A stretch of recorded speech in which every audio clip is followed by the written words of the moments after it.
Salut à vous. C'est une nouvelle fois pour moi un privilège de me retrouver en votre compagnie pour partager l'étude de la parole de Dieu. Je salue tous ceux qui nous écoutent dans les différentes parties du monde et je souhaite que l'Éternel vous bénisse abondamment. Je veux vous rappeler nos deux adresses mail sur lesquelles vous pourrez laisser vos commentaires, nous joindre. Il y a déjà la bonne nouvelle, du moins bonne nouvelle, 3anges@gmail.com, le tout collé. Et la boîte où vous pouvez nous joindre en privé est la suivante, la vérité pour notre temps@gmail.com. Alors, laissez-nous vos messages, laissez-nous vos commentaires aussi sur la chaîne YouTube, bien sûr, et puis pensez à partager, parce qu'il est important de partager ces vérités essentielles pour notre temps, chers amis. Vérités concernant le jugement des vivants, concernant le scellement, et toutes les prophéties qui ont attrait au dernier jour. Notre sujet du jour sera basé particulièrement sur Matthieu 24 et Apocalypse chapitre 6. Mais nous toucherons Luc 21 et nous ferons le rapprochement entre Matthieu 24, verset 29 et le 6e sceau.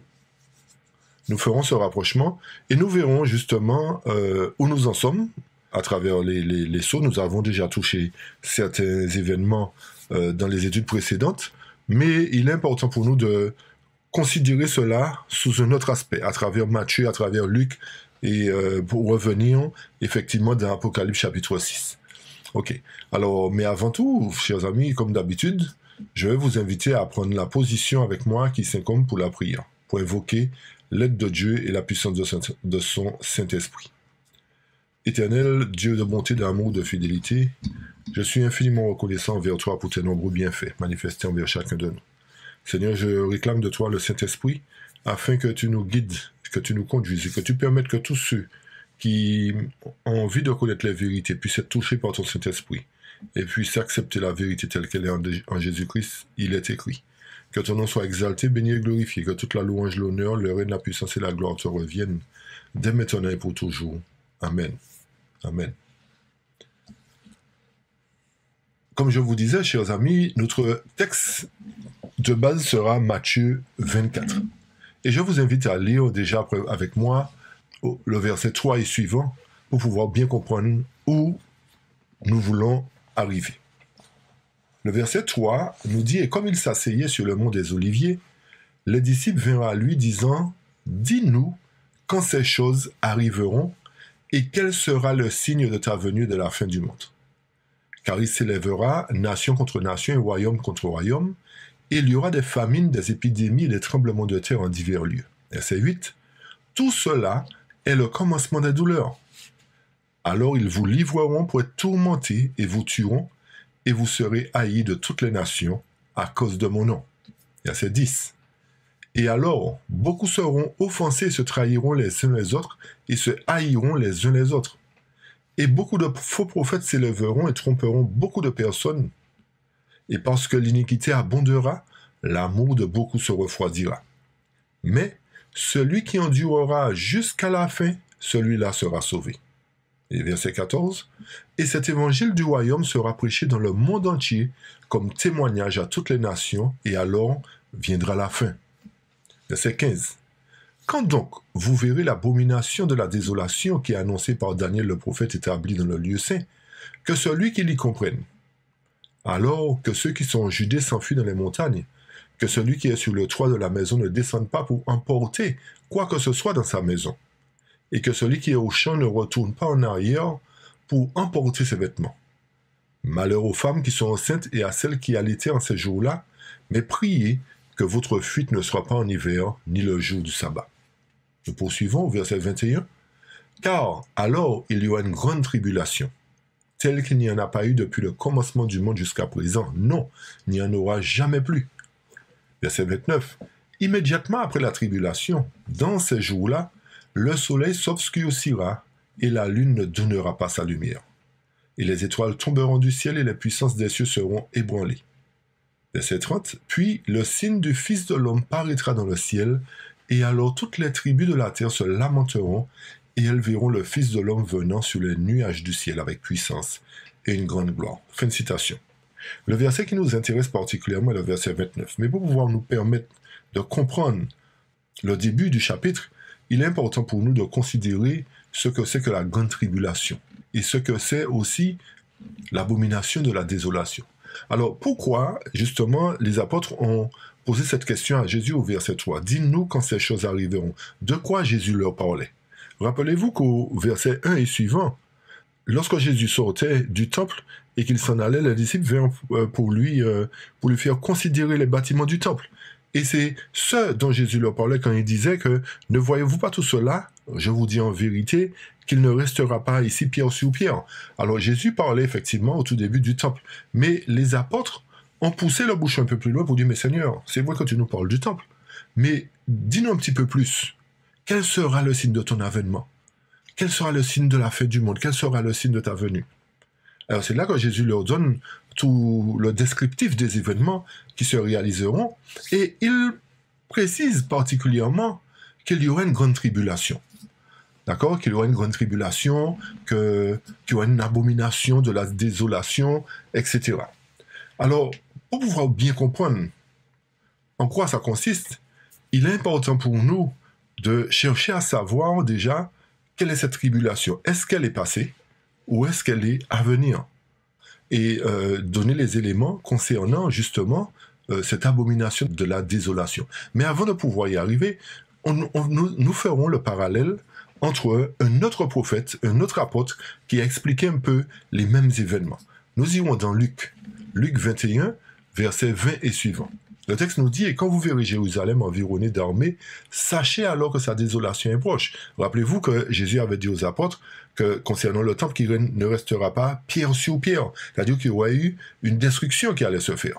Verset 21 de Luc 21 nous dit « Alors que ceux qui sont en Judée s'enfuient vers les montagnes et que ceux qui sont au milieu en sortent et que ceux qui sont à la campagne ne rentrent pas, car ce sont là des jours de vengeance, afin que toutes les choses qui sont écrites puissent être accomplies. » Verset 23. « Malheur aux femmes enceintes et à celles qui allaiteront ce jour-là, car il y aura une grande détresse dans le pays, et colère contre ce peuple. » Verset 24. « Ils tomberont sous le tranchant de l'épée, ils seront menés captifs dans toutes les nations, et Jérusalem sera piétinée par les gentils, jusqu'à ce que les temps des gentils soient accomplis. » On poursuit au verset 25. « Et il y aura des signes dans le soleil, dans la lune et dans les étoiles, et sur la terre, les nations seront dans la détresse, perplexes devant la mer et les fleuves rugissants. Les cœurs des hommes défailleront de peur dans l'attente des choses qui surviendront sur la terre, car les puissances du ciel seront ébranlées, et alors ils verront le Fils de l'homme venant dans un nuage avec puissance et une grande gloire. » Alors à travers tous ces versets, l'Éternel nous montre effectivement qu'il y a plusieurs événements qui vont se réaliser, que suite à la tribulation, il y aura des signes dans le soleil, dans la lune et dans les étoiles. Et nous voyons que Luc est en conformité avec Matthieu, parce qu'ils décrivent les mêmes événements après cette tribulation. Okay ? Alors pour pouvoir bien comprendre cela, nous allons consulter le prophète Jean, le dernier des prophètes, le dernier des apôtres, qui a survécu et qui nous a donné aussi des éléments en rapport avec tous ces événements que nous avons lus dans Matthieu et Luc. Alors, il est important de comprendre, chers amis, que le passage que nous allons lire dans Apocalypse 6, versets 12 à 17, nous parle des événements prédits dans Matthieu et Luc. Ok ? Alors, comme je vous ai dit, nous allons chercher à considérer, premièrement la grande tribulation et l'abomination de la désolation. Alors, rappelez-vous que cette tribulation doit se faire avant les signes dans le soleil, dans la lune et dans les étoiles. Retenez bien cela. Cette grande tribulation doit trouver son accomplissement avant les signes qui se trouvent dans le soleil, la lune et les étoiles. Okay ? Ceci va nous permettre de savoir à quel moment, justement, ces signes se sont manifestés dans le soleil, la lune et les étoiles, et cela sera notre point de départ pour toucher les événements qui se situent entre le 6e et le 7e sceau. Ok, vous avez bien compris là où on va? Alors, il est important de comprendre, comme je vous ai dit, quelle est cette tribulation qui a commencé. Est-ce que c'est la grande tribulation qui se fera juste avant que Jésus revienne, ou est-ce que cette tribulation de Matthieu 24 s'est déjà réalisée? Est-ce qu'elle a déjà trouvé son accomplissement? Ok? Alors rappelez-vous que l'Éternel a dit que Jérusalem sera détruite. Dans Luc, on a lu ça, et Matthieu aussi nous a donné des éléments. Alors nous consulterons la parole inspirée dans Tragédie des siècles au chapitre 1 concernant la destruction de Jérusalem à la page 26. Alors je vous invite particulièrement à étudier ce chapitre. Il est très très important et va vous permettre de comprendre qu'une bonne partie du chapitre de Matthieu 24 s'est réalisée à cette époque, c'est-à-dire lors de la destruction de Jérusalem. C'est-à-dire cette grande tribulation dont parle Matthieu s'est réalisée lors de la destruction de Jérusalem. Ne pouvons pas prendre cette tribulation de Matthieu 24 pour l'appliquer à la grande tribulation dont parle Apocalypse chapitre 7. Ok? À partir du verset 9, dont provient la grande foule. Vous avez bien compris ce que j'ai dit? La tribulation de Matthieu 24 n'est pas la même que la tribulation dont parle Apocalypse chapitre 7 à partir du verset 9. Ok? On va l'expliquer dans quelques instants. Et c'est justement pour cette raison que nous avons entamé le sujet sous un autre angle, avec d'autres versets pour montrer que toutes les prophéties, en fait, représentent un puzzle. Et petit à petit, nous replaçons les pièces du puzzle pour vous, afin que vous puissiez avoir une belle esquisse de toutes les prophéties, pour que vous puissiez aussi bien, non seulement les assimiler, mais comprendre d'une manière générale toutes les prophéties. Alors, dans la tragédie des siècles, le texte nous dit, Jésus leur donna une esquisse des événements les plus saillants qui devaient survenir avant la fin des temps. Ça, c'est une chose, d'accord? C'est-à-dire avant son retour. Ces prédictions qui ne furent pas alors pleinement comprises étaient destinées à devenir de plus en plus intelligibles au peuple de Dieu à mesure que le besoin s'en ferait sentir. Alors, remarquez bien que les apôtres n'auraient pas tout compris, mais c'est à mesure que le besoin s'en ferait sentir que ces vérités seraient pleinement comprises. Le texte poursuit et nous dit « L'avenir était miséricordieusement voilé aux disciples ». Alors, c'est pour cette raison que aujourd'hui, il nous est donné de comprendre ces prophéties que les disciples n'avaient pas eux-mêmes compris, parce que quand l'Éternel leur parle des signes des temps, il y aura de grandes choses comme ça, effectivement, ils étaient un petit peu troublés. Vous dites, mais comment se fait-il que les choses vont arriver? Mais certainement pour la prophétie concernant la destruction de Jérusalem, ils ont compris, parce qu'une majorité de chrétiens ont eu le temps de partir. C'est vrai que les apôtres ont été tués, pour la plupart, Jean a été exilé, mais la plupart des chrétiens qui ont cru à cette prophétie qu'avait annoncé Jésus, ont pris la fuite, ont eu le temps de s'échapper justement avant la destruction de Jérusalem sous le règne de Titus, etc. Ok? Alors je poursuis ce chapitre. Le texte nous dit, s'ils avaient alors nettement saisi la portée de ces deux événements sinistres, le supplice et la mort du Sauveur, ainsi que la destruction de Jérusalem et du temple, ils auraient été glacés d'horreur. Vous avez compris? Le texte nous dit que s'ils avaient vraiment compris ça, qu'il y aurait une destruction de Jérusalem, ils auraient été glacés d'horreur. Et écoutez bien la suite. Le texte poursuit et nous dit, « Or, la prophétie du Maître avait un double sens. » Et c'est là que c'est intéressant à comprendre. Cette prophétie avait un double sens. Elle annonçait à la fois la destruction de Jérusalem et les terreurs du grand jour final. Vous avez compris l'importance d'analyser Matthieu 24? Parce que ça nous parle de deux choses. Ça nous parle de la destruction de Jérusalem, premièrement, et ensuite, les terreurs du grand jour final. Alors c'est pour cette raison que nous ne pouvons pas considérer tous les faits de Matthieu 24 pour les attribuer à la terreur du grand jour final. Mais il y a une partie qui correspond à la destruction de Jérusalem, et nous devons garder cette partie-là à sa place. Okay, pour ne pas faire d'amalgame, pour ne pas tromper le peuple. Alors, nous poursuivons dans un autre paragraphe de la tragédie des siècles, toujours à la page 26, le texte nous dit « Aux disciples attentifs, Jésus annonce les calamités qui vont fondre sur Israël apostat, en particulier parce qu'il rejette le Messie et qu'il se prépare à le crucifier. Des signes indiscutables devront annoncer cette catastrophe terrible et soudaine. Aussi, le Sauveur donne-t-il à ses disciples cet avertissement. C'est pourquoi lorsque vous verrez l'abomination de la désolation, dont a parlé le prophète Daniel, établi en saint lieu, que celui qui lit fasse attention. » Alors vous voyez qu'il est fait mention de l'abomination de la désolation. Alors beaucoup attribuent cela à l'époque de la Rome papale, mais chers amis, il est important de comprendre que cette abomination de la désolation ne concerne pas Rome papale. mais concerne véritablement ce qui devait se passer lors de la destruction de Jérusalem. Rappelez-vous que Rome papale n'avait pas encore pris naissance. D'accord? Elle a pris naissance bien longtemps après. Mais il régnait, la Rome païenne dominait à ce moment-là. Alors il s'agit plus de la Rome païenne que la Rome papale. Alors cette abomination de la désolation dont a parlé Daniel ne représente pas, comme j'ai dit, la Rome papale, mais la Rome païenne. Alors pour bien comprendre cela, le texte nous dit alors que ceux qui seront en Judée fuient dans les montagnes. Et écoutez bien la suite. Dès que les étendards des Romains se dresseront dans l'enceinte sacrée, qui s'étend à quelques distances des murailles de la ville sainte, les chrétiens devront chercher leur salut dans la fuite. Aussitôt que les signes paraîtront, qu'on se trouve dans la Judée ou à Jérusalem, il faudra partir sans délai.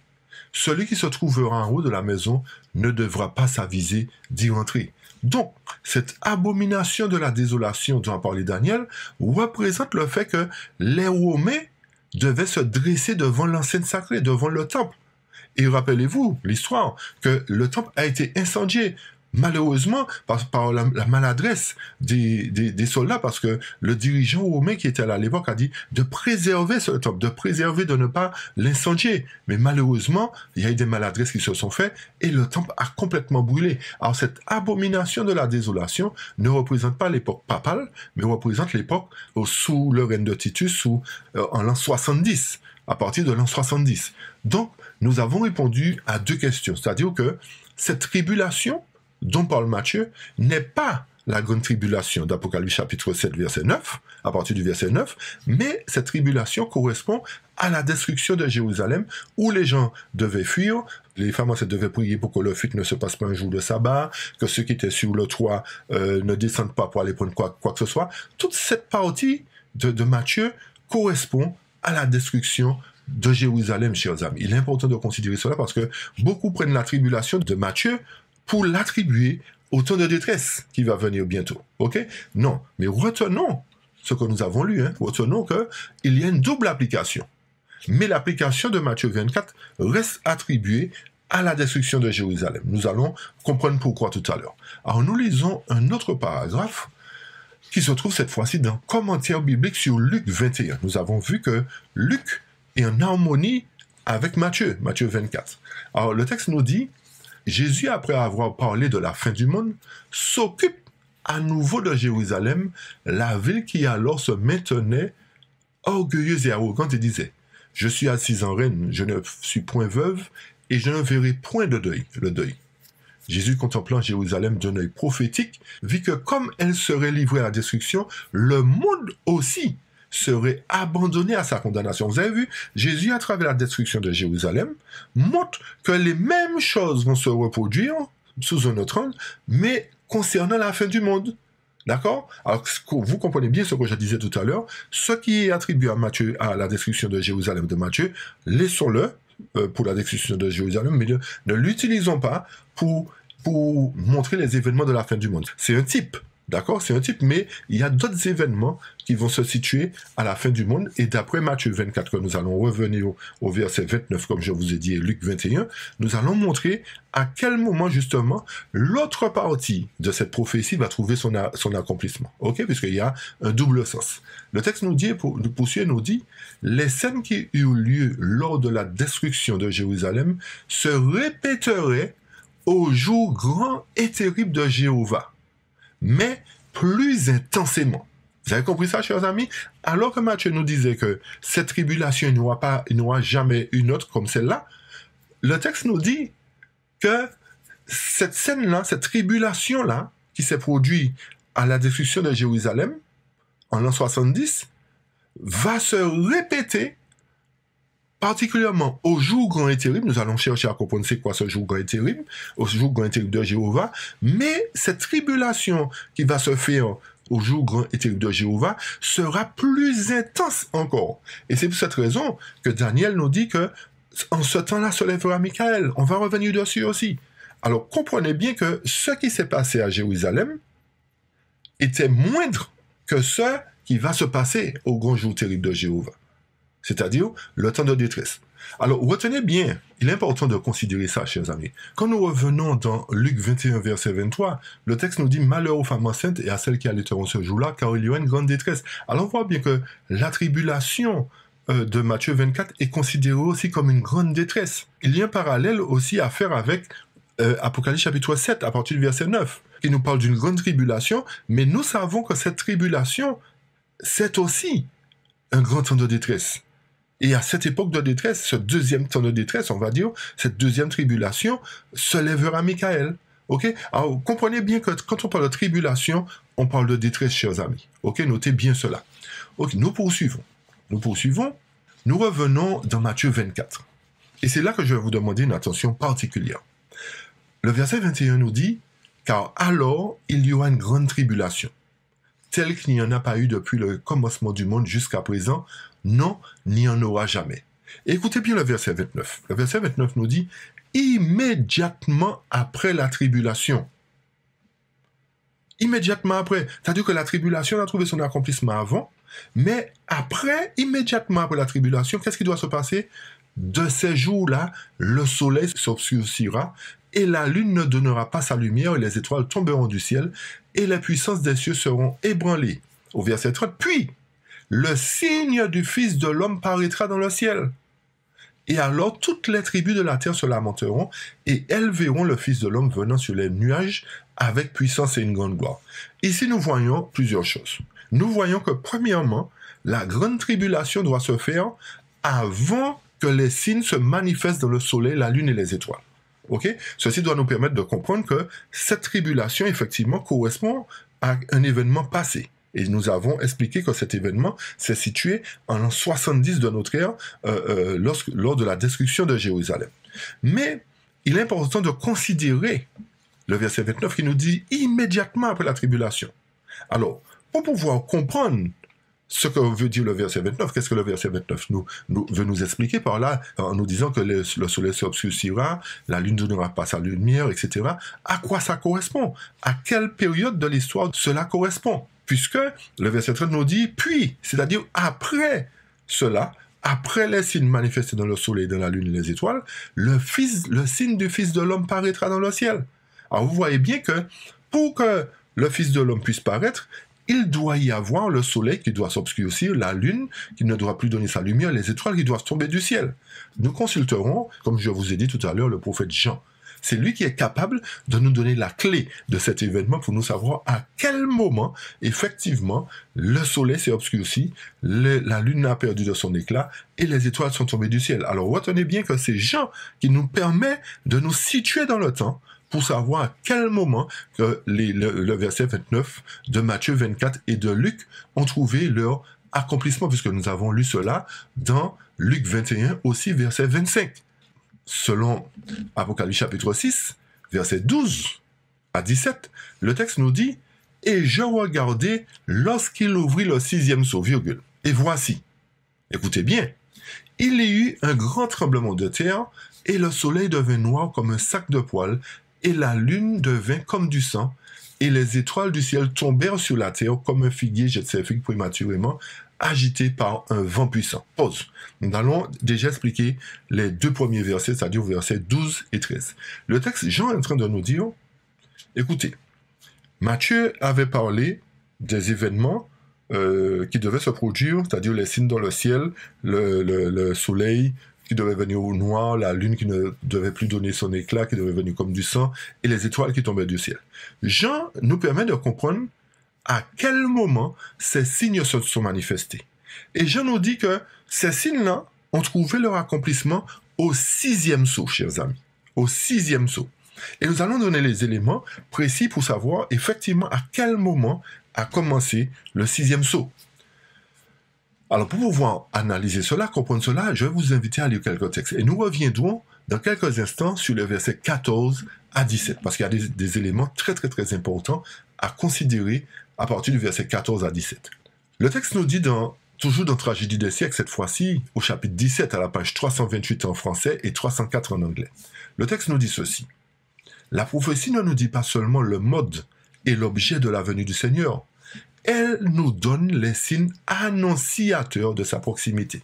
Alors vous avez compris que La prophétie ne nous dit pas seulement le mode et l'objet de la venue, mais nous fait quoi? Nous donne les signes annonciateurs de sa proximité. Alors, tout ça pour dire, chers amis, qu'il nous faut étudier les prophéties. Il nous faut étudier la justification par la foi, mais les prophéties sont importantes parce que tout cela fait partie de la parole de Dieu. Ne pouvons pas prendre une partie, rejeter le reste, comme je dis toujours. Pourquoi je dis cela? Parce que j'entends beaucoup de personnes dire, maintenant, vous n'avez pas besoin d'étudier les prophéties, c'est pas important, c'est pas ça qui va nous sauver. Chers amis, toute la parole de Dieu, c'est toute la parole de Dieu qui doit nous sauver. C'est pas une partie. C'est toute la parole de Dieu. C'est-à-dire la mise en pratique de la justification par la foi et la mise en pratique aussi des prophéties. Puisque les prophéties nous donnent les signes annonciateurs de sa proximité. C'est-à-dire que si nous vivons notre vie comme bon nous sommes, nous serons pris au dépourvu. Parce que nous ne savons pas à quelle heure le Fils de l'homme reviendra, à quelle heure les choses vont se manifester. Et à travers les signes des temps, nous serons à même de dire, voilà, nous sommes sûrs que les événements de la fin sont en train d'arriver. Comprenez? Nous ne serons pas comme certains qui vont faire des amalgames pour mélanger les choses, pour dire oui, ça c'est telle chose, ça c'est... Non, nous serons plus à même de dire que nous sommes à telle période de la prophétie et que telle prophétie sera sur le point de trouver son accomplissement. Et nous poursuivons, le texte nous dit, il y aura, dit Jésus, des signes dans le soleil, dans la lune et les étoiles. Le soleil s'obscurcira, la lune ne donnera pas sa lumière, les étoiles tomberont du ciel et les puissances qui sont dans les cieux seront ébranlées. Alors, on verra le Fils de l'homme venant sur les nuées avec une grande puissance et avec gloire. Écoutez bien, les premiers signes précurseurs du retour du Seigneur sont mentionnés comme suit par le voyant de Patmos. Il y eut un grand tremblement de terre. Le soleil devint noir comme un sac de crin, la lune entière devint comme du sang. Chers amis, à partir de ces événements, il est important pour nous de comprendre que ces signes qui se sont manifestés lors de l'ouverture du 6e sceau, ce sont des signes précurseurs du retour de Jésus. Cela voudrait dire que le fait que ces signes se soient déjà manifestés, je dis qu'ils sont déjà manifestés, on va donner les dates, montre que Jésus n'est pas loin de revenir, chers amis. Parce que n'oubliez pas que si ces signes se sont manifestés au 6e sceau, il reste un dernier sceau à s'ouvrir.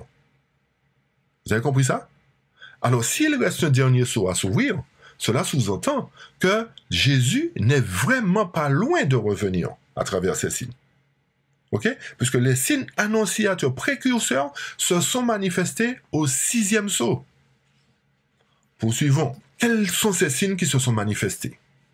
Premièrement, Jean nous dit qu'il y a eu un grand tremblement de terre. Quel est ce grand tremblement de terre qui s'est manifesté au 6e sceau? Chers amis, le tremblement de terre de Lisbonne. Et ce tremblement de terre a trouvé son accomplissement en 1755. Et pour ceux qui veulent relire cette histoire, vous pouvez aller dans les archives, mais Tragédie des siècles nous donne des éléments à la page 329 pour nous dire que ces signes apparurent avant le commencement du 19e siècle. Conformément à cette prophétie, eut lieu en 1755 le tremblement de terre le plus destructeur que l'histoire ait enregistré, chers amis. Le tremblement de terre le plus destructeur que l'histoire ait enregistré. Cela voudrait dire que ce que Jean avait prédit dans son chapitre 6 s'est réalisé en 1755. Alors vous voyez à quel moment les signes du retour de Jésus se sont manifestés, chers amis, depuis 1755. Vous ne pensez pas que effectivement Jésus est vraiment tout près de revenir? Regardez le temps qui s'est écoulé depuis 1755. Et c'est pour cette raison que l'Éternel nous dit qu'il use de patience envers nous. Parce que pour la plupart d'entre nous, nous rejetons les prophéties. Nous ne voulons pas accepter la vérité telle qu'elle est en Jésus-Christ. Et l'Éternel a tellement d'amour pour nous qu'il use de patience. Parce que depuis 1755, il nous a montré que les signes précurseurs de son retour se sont manifestés déjà. Et qu'il y a d'autres signes qui se manifesteront si nous n'avons pas bien compris les premiers signes. Il va nous donner encore d'autres signes pour nous dire ça, là, quand vous verrez ces derniers signes, là, sachez que tout est fini. Vous avez bien compris ce que j'ai dit, chers amis? Quand Jésus a donné les premiers signes en 1755 et suivant, il nous a averti qu'il y aura d'autres signes qui vont se manifester, et lorsque ces autres signes-là se manifesteront, là, nous saurons que véritablement, il ne reste pas beaucoup de temps. Vous avez bien compris ça? Mais on va toucher un point particulier pour nous montrer que si nous ne tenons pas compte des autres signes qui vont se manifester juste avant son retour, nous risquons d'être pris au dépourvu. Alors, le tremblement de terre était le premier signe. Le deuxième signe fut l'obscurcissement du soleil, chers amis, qui parut 25 ans plus tard.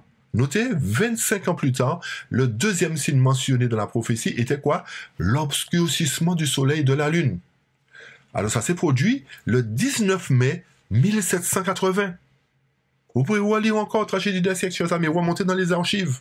Vous verrez que ces signes se sont véritablement manifestés. Alors pour tous ceux qui ne croient pas en la Bible, il est important pour nous de comprendre que si les prophètes, les apôtres avaient prédit cela, et que ces signes se sont manifestés, ça prouve la véracité de la parole de Dieu, chers amis. Alors nous avons vu le premier signe, le deuxième signe. Nous voyons maintenant le troisième signe. Le texte nous dit, le dernier signe, précurseur du retour de Jésus, du Sauveur, eut lieu en 1833, 2 ans après que Miller eut commencé ses prédications. Vous vous rappelez le message du premier ange? Miller a commencé le message du premier ange, il a commencé à être enseigné par Jésus, il a présenté le message du premier ange, ok? Et 2 ans après qu'il eut commencé sa prédication, Jésus avait dit, les étoiles tomberont du ciel. Et il y eut une pluie de météorites, le 13 novembre 1833. Alors tout ceci nous permet de comprendre, chers amis, que suite à cette grande tribulation, devaient s'accomplir les signes dans le soleil. Alors ceci nous prouve encore, nous confirme encore que la tribulation dont parle Matthieu 24 n'est pas la tribulation que nous allons trouver bientôt, c'est-à-dire ce temps de détresse dont parle Daniel et dont parle l'Apocalypse chapitre 7 à partir du verset 9. Vous avez bien compris ça, chers amis? Notez un point particulier à travers tous ces textes que nous avons lus. Notez que lorsque s'est produit le dernier signe prophétique montrant que le retour de Jésus était proche, 11 ans après le dernier signe, prit naissance l'Église adventiste du 7e jour, chers amis. 11 ans après, c'est-à-dire dans la même période du 6e sceau, a pris naissance cette Église adventiste. Alors, pour quelle raison l'Éternel a permis que cette Église prenne naissance à cette époque, alors que les signes les précurseurs de son retour se sont manifestés? À quoi bon faire une église naître, puisque les signes de son retour se sont manifestés? Cela voudrait dire que son retour n'est pas proche. Mais regardez le laps de temps qui s'est écoulé. L'église qui a pris naissance 11 ans après a déjà prospéré, a déjà grandi, a déjà fait plein de choses. Remarquez que cette église qui a pris naissance 11 ans après est celle qui a apporté la vérité sur le sanctuaire et le jugement, chers amis. Et c'est la seule église que Dieu a suscitée 11 ans après le dernier signe précurseur. Cette église est venue pour apporter la vérité sur le sanctuaire et le jugement.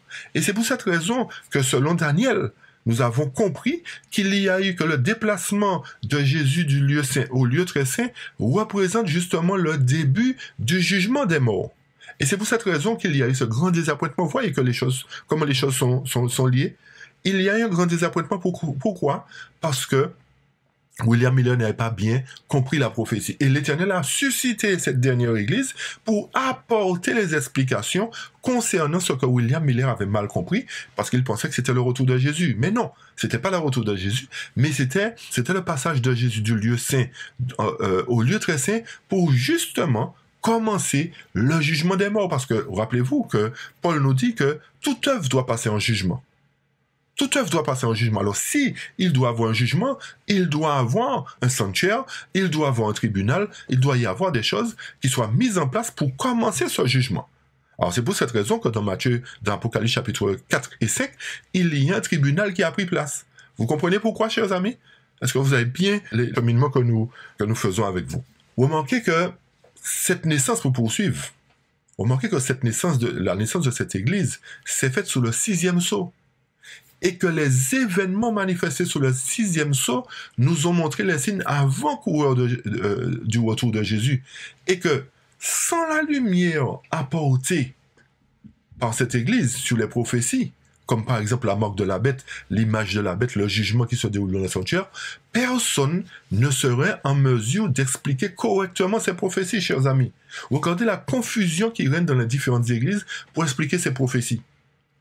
Et quand vous analysez correctement ce que dit cette église qui a pris naissance 11 ans après, vous voyez que les choses sont concrètes. Ces explications sont cohérentes avec ce que nous dit la Bible et l'esprit de prophétie. OK? Alors, nous voyons à travers tout cela que l'histoire, encore une fois, va de pair avec la prophétie. OK, chers amis? Revenons maintenant dans Apocalypse chapitre 6, puisque nous avons identifié les signes qui se sont manifestés après la grande tribulation. Nous avons vu que ces signes-là se sont situés au 6e sceau. C'est ce qui a permis au 6e sceau de s'ouvrir. C'est-à-dire, premièrement, le grand tremblement de terre a permis au 6e sceau de s'ouvrir et les autres événements se sont produits. Tout cela nous permet de nous situer dans le temps. Cela voudrait dire quoi? Cela voudrait dire que cela va nous situer plus précisément à l'époque où nous nous trouvons, va nous permettre de nous situer véritablement. Alors, si le 6e sceau s'est réalisé en 1755, a trouvé son accomplissement en 1755, sommes-nous déjà au 7e sceau ou sommes-nous encore dans le 6e sceau? Nous allons chercher à le comprendre. Nous allons comprendre cela. Nous avançons et nous touchons maintenant les versets 14 à 17. Alors, portez une attention particulière encore sur ces 4 versets.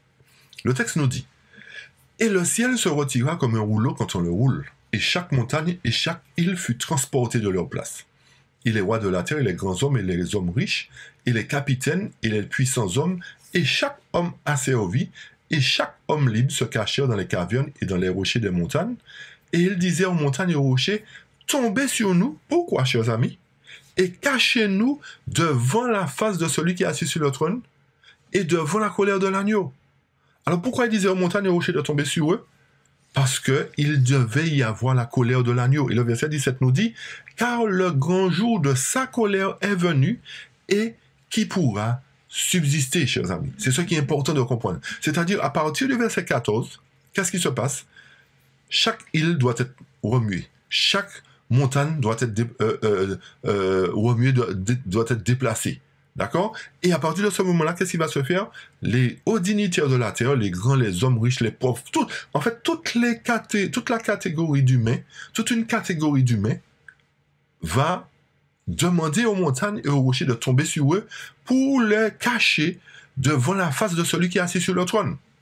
Chers amis, beaucoup de théologiens ou beaucoup d'hommes peut-être bien intentionnés ont expliqué le verset 16 comme étant la venue de Jésus.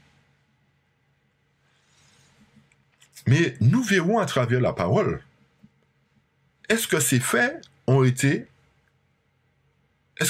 ces faits sont véridiques ou pas? Est-ce que le verset 16 d'Apocalypse chapitre 6 correspond bel et bien au retour de Jésus? Alors, certains se sont appuyés sur le fait que la phrase nous dit « Tombez sur nous, cachez-nous devant la face de celui qui est assis sur le trône ». Alors, le fait qu'on voit trône, on voit tout de suite autorité, on voit royauté, etc. Mais remarquez bien le fait qui est mentionné. Remarquez bien le point qui est mentionné, chers amis. La colère de l'agneau. La colère de l'agneau. Le grand jour de sa colère est venu, et qui pourra subsister, chers amis? Le verset 14 et 17, comme je vous ai dit, semble montrer que le fait que l'agneau soit sur le trône et que les hommes demandent aux montagnes et aux rochers de tomber sur eux, que cela représente son retour. Alors, si c'est le cas, si c'est le retour de Jésus, retenez que nous sommes au 6e sceau, n'est-ce pas? C'est ce que nous avons vu tout à l'heure, dans Apocalypse chapitre 6. Nous avons vu que les signes se sont manifestés en 1755, particulièrement le grand tremblement de terre. Si nous sommes au 6e sceau, et si le verset 16 est la venue de Jésus, nous avons un véritable problème. Pourquoi? Car il y a le 7e sceau qui doit s'ouvrir, chers amis. Alors la question que je pose, Jésus peut-il revenir avant l'ouverture du 7e sceau? Non. Alors, ce que disent certaines personnes pour expliquer le verset 16 d'Apocalypse chapitre 6 comme étant le retour de Jésus, ne peut pas être le retour de Jésus. Parce que Jésus ne peut pas venir tant que tous les sceaux ne se sont pas ouverts. Vous comprenez bien ce que je dis? Et vous allez comprendre un peu plus clairement tout à l'heure encore. Et il est important de retenir qu'il y a des événements qui doivent se dérouler sous le 7e sceau, chers amis. Alors, si Jésus revient au 6e sceau, le 7e sceau n'a pas de raison d'être. Si le 7e sceau n'a pas de raison d'être, la Bible n'a pas de raison d'être non plus. Parce que Jésus nous trompe. Et Jésus n'est pas un trompeur, chers amis. Jésus ne nous trompe pas. C'est pour cette raison qu'il nous faut bien comprendre la prophétie. Vous me suivez jusqu'à présent, j'espère. Donc, Jésus ne peut pas revenir au 6e sceau, comme certains le font entendre, mais il doit venir après le 7e sceau. Et nous nous situons, à l'heure où je vous parle, nous nous situons à la fin du 6e sceau. Cela voudrait dire que le 7e sceau est tout près de trouver son accomplissement. Donc, le fait que Jésus soit assis sur le trône et que les hommes demandent aux montagnes et aux rochers de tomber sur eux ne prouve pas qu'il revient. Pour quelle raison? Car il y a un élément très important dans ce verset à prendre en compte, comme je vous ai dit. Cet élément important, c'est la colère de l'agneau. D'accord? C'est cet élément qui nous permet de comprendre que ce n'est pas le retour de Jésus qui se fait. Et la raison pour laquelle les hommes demandent aux montagnes et aux rochers de tomber sur eux, ce n'est pas parce que Jésus revient. C'est parce que Jésus va manifester sa colère. Et lorsqu'il manifestera sa colère, il demande, mais qui pourra subsister lorsque je vais manifester ma colère? Cela voudrait dire qu'il y a une bonne partie qui ne va pas subsister, mais aussi il y aura une autre partie qui va subsister, chers amis. Puisque la question, qui pourra subsister? Cela voudrait dire qu'il y aura une grande majorité qui ne pourra pas. D'accord? Nous poursuivons. J'espère que tout cela est clair, chers amis. À mesure que nous avançons, vous comprenez là où nous voulons arriver. Où vous comprenez déjà les différents événements. Alors, pour pouvoir comprendre ce que nous venons de dire, à travers la question qui pourra subsister et le jour de la colère, je vous invite à lire avec moi Témoignage volume 3, page 493-494 en français, chapitre 74, et Témoignage volume 9 en anglais, page 267-268. Le texte nous dit: que fera-t-il au jour du jugement alors que les livres seront ouverts? Rappelez-vous qu'il y a un jugement qui a commencé en 1844. N'oubliez pas. Et c'est pour cette raison que la dernière église a pris naissance. Au 6e sceau. Je reprends. Que fera-t-il au jour du jugement alors que les livres seront ouverts et que chacun sera jugé d'après ce qui est écrit? Le texte nous dit: relisons attentivement le 5e chapitre de l'Apocalypse. Il est très important pour ceux qui ont aujourd'hui une part dans l'œuvre de Dieu. Quelques-uns se laissent séduire, ils ne se rendent pas compte de ce qui va se produire sur la terre. Pause. Chers amis, le texte nous demande de relire attentivement le 5e chapitre de l'Apocalypse. Nous allons consulter le chapitre pour savoir ce qu'il contient. Pourquoi la servante du Seigneur nous demande de relire attentivement le 5e chapitre de l'Apocalypse. Et le texte poursuit nous dit: ils ne se rendent pas compte de ce qui va se produire sur la terre. Chers amis, si vous vous rappelez de Matthieu a un double accomplissement. Et le texte, nous avons lu un texte de l'Esprit de prophétie qui nous a dit que ce qui s'est passé à travers Matthieu, à travers la tribulation qui s'est réalisée lors de la persécution de Jérusalem en l'an 70, va trouver son accomplissement, mais dans une plus grande mesure. Vous comprenez pourquoi le texte nous dit « ils ne se rendent pas compte de ce qui va se produire sur la terre », c'est-à-dire un temps de détresse tel que personne ne pourra supporter. Personne n'a jamais vécu. Et rappelez-vous que lors du temps de détresse de la grande tribulation de Matthieu 24, il y a eu beaucoup de morts. Et ces morts-là ont été ceux qui n'ont pas tenu compte des avertissements du Sauveur. Donc, si ceux qui ont subi cette tribulation de Matthieu 24 sont morts lors de la destruction de Jérusalem, et que le texte nous dit que beaucoup ne se rendent pas compte de ce qui va se produire sur la terre, c'est que les mêmes choses vont se reproduire lorsque la grande tribulation qu'on appelle le temps de détresse de Daniel 12 va se produire, les mêmes événements vont se manifester, c'est-à-dire qu'une majorité de personnes va prendre à la légère ces avertissements parce que pour eux, les prophéties ne sont pas importantes, on n'a pas besoin d'étudier les prophéties, c'est la justification par la foi seulement. Chers amis, lorsque ces signes, le temps de détresse va se reproduire, qu'est-ce qu'il y aura? Il y aura une persécution encore plus puissante, plus forte que celle qui s'est manifestée lors de la destruction de Jérusalem. Vous avez bien compris ce qui va se passer? Donc, si nous ne mettons pas en pratique les enseignements du Sauveur, comme pour les premiers chrétiens, nous serons pris au dépourvu. Et nous poursuivons le texte. Le texte nous dit « Ceux dont l'esprit est obscurci au sujet de la nature du péché seront cruellement déçus. » Pourquoi? Parce que, n'oubliez pas qu'il y a un jugement qui a commencé. Et remarquez le titre du chapitre. Que fera-t-il au jour du jugement? C'est-à-dire que, lors de la grande tribulation qu'on appelle le temps de détresse, le jugement va trouver son accomplissement pour les vivants. Et c'est à ce moment-là que le jugement des vivants va se réaliser. Rappelez-vous que le jugement qui a commencé n'est pas le jugement des vivants, mais le jugement des morts. C'est pour cette raison qu'il y a eu un temps où je me rappelle, il y avait un amalgame qui se faisait. Beaucoup de personnes disaient, oui, nous sommes en train d'être jugés maintenant alors que nous sommes vivants. Non, chers amis, ça c'était un faux enseignement.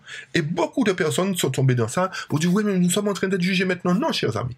Et les textes que nous allons apporter vont prouver que le jugement n'avait pas commencé et n'a pas encore commencé pour les vivants, mais va se trouver son accomplissement lorsque les signes, les autres signes, c'est de la deuxième phase de Matthieu 24, va s'accomplir. À ce moment-là, le jugement des vivants va commencer et le jugement des morts va prendre fin. Vous avez bien compris ce que je dis?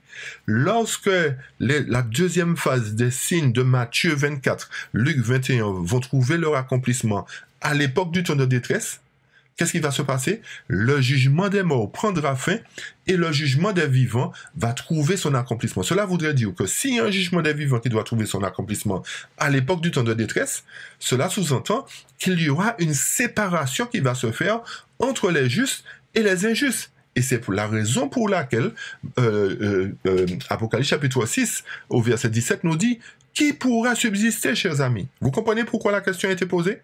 Qui pourra subsister? Parce qu'il y a un jugement des vivants qui va se manifester lorsque le temps de détresse va commencer. Et nous poursuivons le paragraphe qui nous dit: si un changement radical ne se produit chez eux, ils seront trouvés trop légers. À quel moment? Lorsque le Seigneur jugera les enfants des hommes.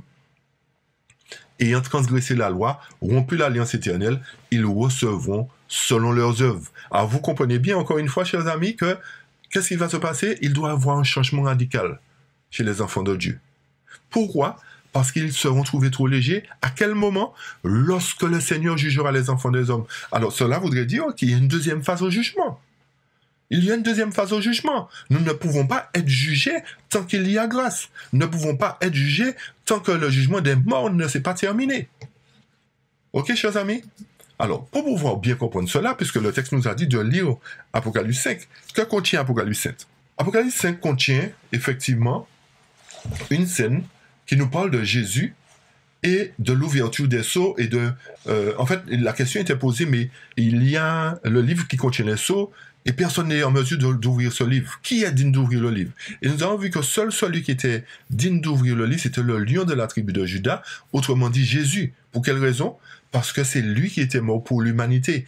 Et c'est lui aussi qui en était digne d'ouvrir ce livre parce que dans ce livre est contenu le nom de tous ceux qui sont entrés à son service. Alors vous voyez pour quelle raison lui seul est digne d'ouvrir le livre, parce que c'est tous ceux qui ont fait alliance avec lui, qui sont dans ce livre de vie et qui seront jugés, premièrement les morts, mais aussi les vivants. Cela sous-entend que pour pouvoir être sauvés, chers amis, nous devons faire alliance avec Jésus. Ok? Quand je dis pouvoir être sauvés, puisque n'oubliez pas que si le livre est ouvert et que le jugement commence, c'est pour passer en revue tous ceux qui sont entrés à son service. Cela ne veut pas dire que tous ceux qui entrent au service de Jésus seront forcément sauvés. Parce qu'il y a, comme nous dit Matthieu, il y a l'ivraie et le bon grain.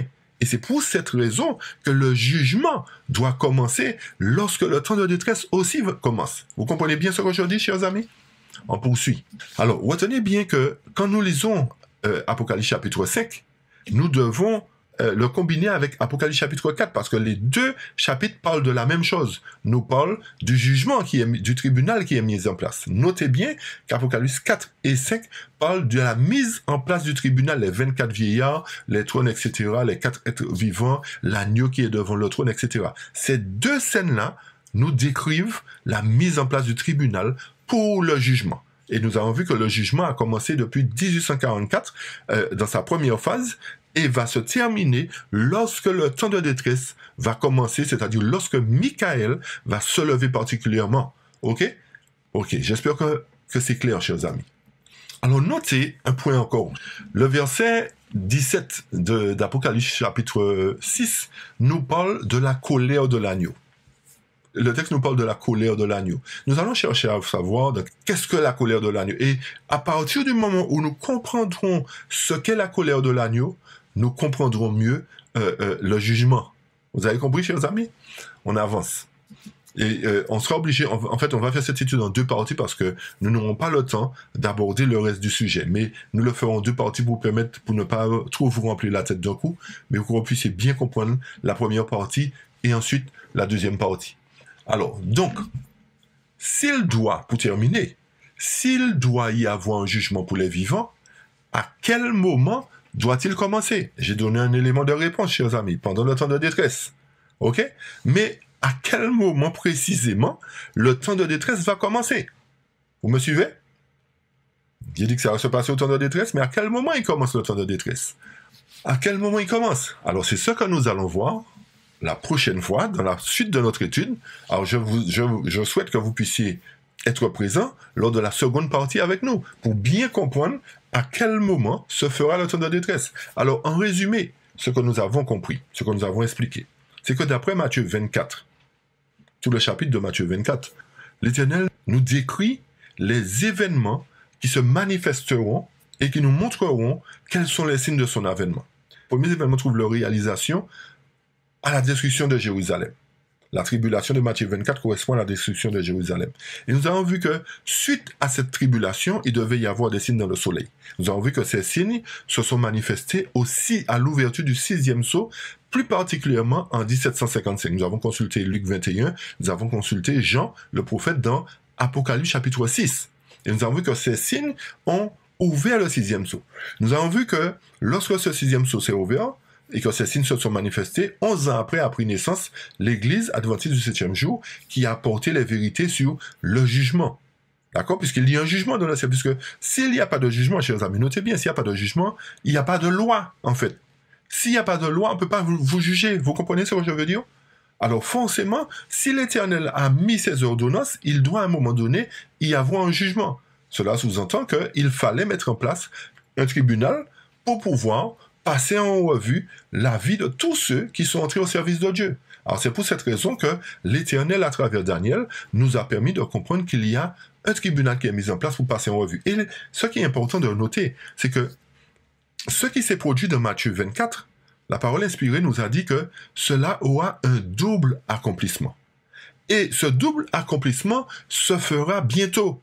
Et que lorsque ce deuxième accomplissement se fera, les événements qui se sont produits lors de la destruction de Jérusalem vont se produire, mais sous un angle plus grand. Cela va se produire avec plus de puissance. Ok? Cela voudrait dire que la persécution qui se fera sous le deuxième volet sera beaucoup plus fort que la première persécution qu'a subi les premiers chrétiens lors de la destruction de Jérusalem. Vous comprenez bien ce qu'on dit, chers amis? C'est-à-dire que ce temps de détresse qui arrive sera terrible. Et nous voyons déjà les signes avant-coureurs de ce temps de détresse. À travers tout ce que nous avons subi ou que nous subissons encore, nous voyons comment les choses vont se mettre en place. Comment les gouvernements vont faire pression sur le peuple pour les opprimer, pour les empêcher de faire certaines choses. Mais cela n'est encore rien. Et c'est pour cette raison que j'insiste sur le fait que ces choses-là qui sont en train de se réaliser aujourd'hui, ce sont des signes pour nous montrer encore que Jésus est sur le point de revenir. Et non seulement ça, ces choses-là se manifestent pour nous montrer que nous devrions terminer notre préparation si nous ne sommes pas encore totalement prêts. Il est important de tenir compte de tous les signes qui se manifestent aujourd'hui. Les tremblements de terre qui se font, les éruptions volcaniques ne sont pas dus au réchauffement climatique, forcément, chers amis. Parce que réchauffement climatique, en fait, je me rappelle une fois, le vice-président des États-Unis, à l'époque de Bush Junior, avait déclaré ce qui suit. Il avait dit de mémoire que il va falloir qu'on mette en place des taxes sur le peuple. On va mettre des taxes sur la mort, sur des choses de ce genre. Mais si on leur dit qu'on va mettre des taxes, ils ne vont pas comprendre. Ils vont se révolter, ils vont faire des choses, ils vont se manifester. Qu'est-ce qu'on va faire? On va parler du réchauffement climatique. Et c'est là que tout ça est parti, en fait. Bon, quand je dis c'est là que c'est parti, c'était déjà prévu. Mais c'est à travers ce vice-président-là que les gens ont mieux compris que bientôt on aurait parlé du réchauffement climatique. Ce n'est pas le pape qui a lancé ça simplement, chers amis. C'était déjà là depuis à l'époque de Bush Junior. Vous comprenez bien ce que je dis? Alors, ce que nous entendons aujourd'hui comme réchauffement climatique, c'est quelque chose qu'ils ont prévu de mettre en place pour pouvoir taxer le peuple beaucoup plus. Et qu'est-ce qui se passe aujourd'hui? Tout n'augmente pas, chers amis. Tout n'augmente pas. Les choses ne deviennent pas plus chères. L'énergie ne devient pas plus chère. Tout ne devient pas plus cher. Et comme je vous avais dit une fois, la Chine est en train d'emmagasiner beaucoup de richesses. Parce qu'ils savent qu'il y a quelque chose qui va se passer, chers amis. Tout le bois, toute la nourriture, qu'il y a des pénuries dans certains domaines. Dernièrement, j'ai suivi encore qu'il y a pénurie de bois en France. Parce que la Chine a acheté tout le bois pour construire, pour faire des parquets, pour faire des choses. Pourquoi? Parce que la Chine n'est pas bête, chers amis. La Chine n'est pas bête. Je ne fais pas de la géopolitique. Je ne fais pas de la politique non plus, j'ai toujours dit ça. Mais analysez bien ce qui va se faire. Quand les choses deviendront difficiles, comme la Chine a emmagasiné, rappelez-vous ce qui s'est passé avec Joseph en Égypte. Rappelez-vous ce qui s'est passé. Et faites le rapprochement. La Chine emmagasine tellement de choses, non seulement pour sa population, mais c'est parce que la Chine sait qu'il y a des choses qui vont se passer. N'oubliez pas que les grands du monde connaissent la parole de Dieu. Même s'ils ne la mettent pas en pratique, ils sont au courant. Et quand le monde sera dans des difficultés, la Chine pourra dire, bon voilà, je vous vends ceci. Je vous vends ceci, mais à un prix. Ou sinon, je vais prendre une partie de votre pays pour vous donner la nourriture, pour vous donner des choses. Chers amis, analysez bien les choses qui sont en train de se mettre en place. Et ne prenez rien à la légère. Mais simplement, soumettez-vous à Dieu, soumettons-nous à Dieu, parce qu'il nous a dit que ces choses doivent arriver et que si nous nous confions en lui, il nous délivrera, il sera avec nous, il ne nous abandonnera pas. Alors, quelles que soient les choses qui se mettent en place, quelles que soient les choses que nous subissons aujourd'hui, cela doit arriver pour nous permettre de terminer notre préparation. Voyez l'amour de Dieu encore pour nous, chers amis. Depuis 1755, le 6e sceau s'est ouvert et bientôt va s'ouvrir le 7e sceau. Et une fois que le 7e sceau va s'ouvrir, chers amis, il sera trop tard pour le peuple de Dieu pour se préparer parce que le scellement sera déjà terminé. Vous avez bien compris ce que j'ai dit? Lorsque le 7e sceau va trouver son accomplissement, il sera trop tard pour le peuple de Dieu de se préparer. La préparation devra se terminer avant l'ouverture du 7e sceau. Et dans le deuxième volet, nous allons apporter les éléments pour cela, chers amis. Alors, soyez à l'écoute pour le deuxième volet, soyez avec nous pour pouvoir bien comprendre. Et n'oubliez surtout pas de mettre en pratique la parole. Et non seulement mettez-la en pratique, mais ne la gardez pas pour vous-même. Partagez abondamment ces vérités, chers amis. Parce que beaucoup d'entre nous partageons un tas de choses qui nous remplissent la tête, qui nous font perdre notre temps, qui nous font perdre nos priorités et nous font passer à côté de notre salut. Alors, vous comprenez pourquoi il est important de partager plus que jamais ces événements, ces vérités essentielles, et ne plus perdre notre temps à des choses qui ne nous apportent rien. Chers amis, que l'Éternel vraiment nous aide à comprendre justement quelles sont nos priorités. Est-ce que nous voulons être vraiment sauvés ou pas? Est-ce que nous voulons faire partie des élus ou pas?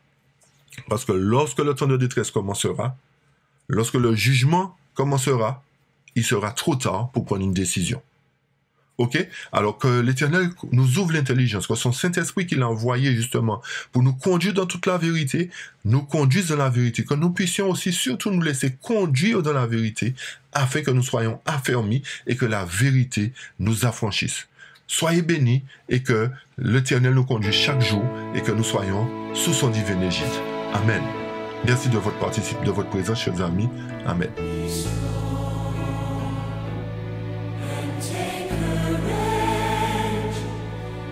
Do not fear.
take courage, do not